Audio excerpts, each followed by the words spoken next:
And that has a consequence of increasing connections, dialogue, discussions between countries. I'm not going to characterize the degree of them, but it just opens up an avenue that never existed before. It's a mutual interest. Secondly, the very men and women with whom I met earlier, who are the economic engine, the imagination, the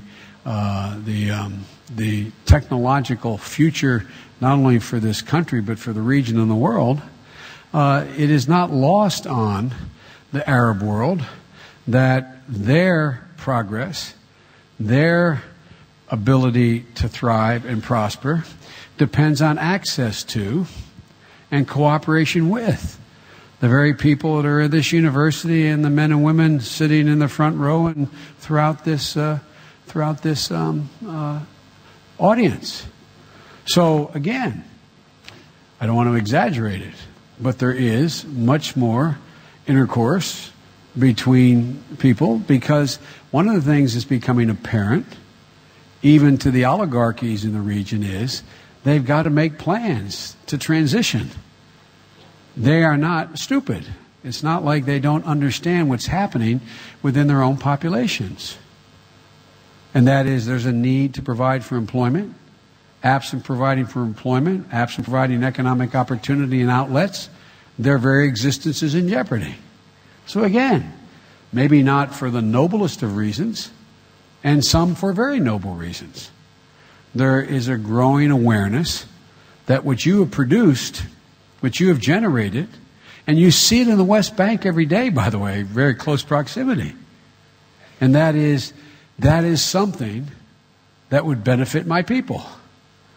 So the scientific intercourse, the social intercourse, the economic intercourse between nations, increasingly, incrementally, is beginning to happen.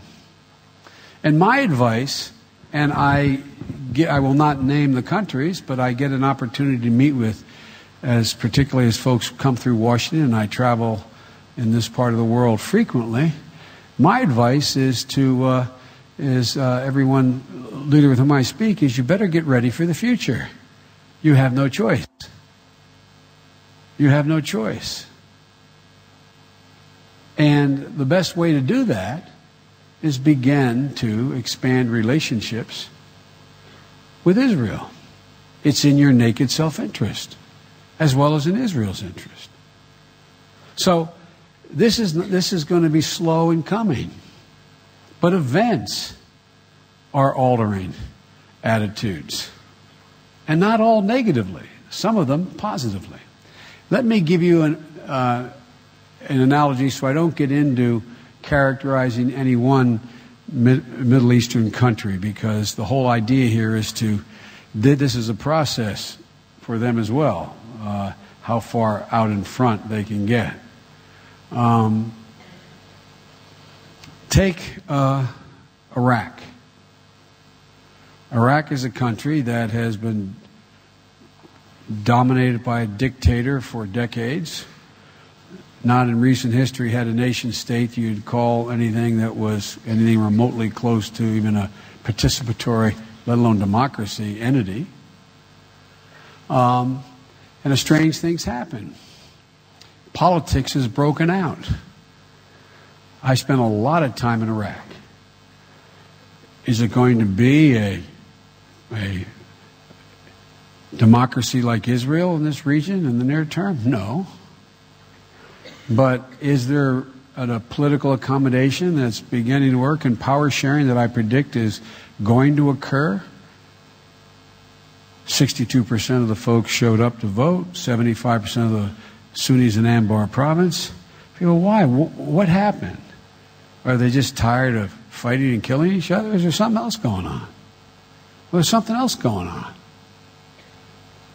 All of a sudden, I figured out there's a whole hell of a lot of oil and natural gas.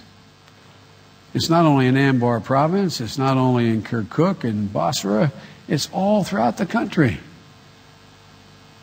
And with just rational husbanding of the resource, it's expected they'll be pumping as much oil as Saudi Arabia in 10 years, over 10 million barrels a day. I realize it's an oxymoron, but oil is becoming the glue to hold that country together. Everybody's figuring out it's better to be in the deal than out of the deal. I don't mean just for personal profit. I don't mean that. I mean, all of a sudden, there's a way forward. It's going to be wrenching. It's going to be fits and starts. It's not going to be perfect. But, they look around at their neighbors. They look around at their opportunity. They look around at the situation they find themselves in. And for the first time, what didn't seem possible 10, 15 years ago, or even 4 years ago, is within the realm of possibility. Again, I don't want to be Pollyannish about this. I don't want to be naive about this. I don't want to be, and I'm not being idealistic about it. It's just the reality.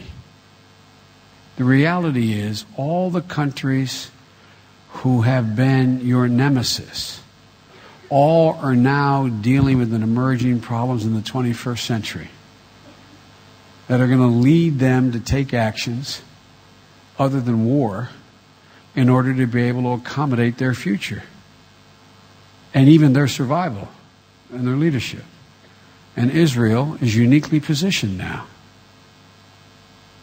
With a little bit of luck, as my grandfather used to say, with the grace of God and the goodwill of the neighbors, but with the grace of God and a whole lot of hard work, there's a possibility over the next, that your children sitting in this audience will be in a very, very different, significantly more secure and more prosperous area of the world.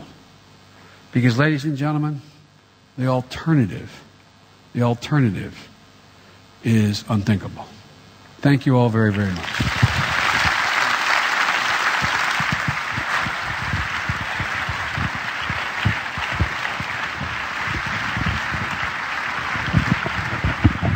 Thank you very much. It's a pleasure to be with you. Hope you have me back. Thanks. Ms. Livni, how are you? Thank you.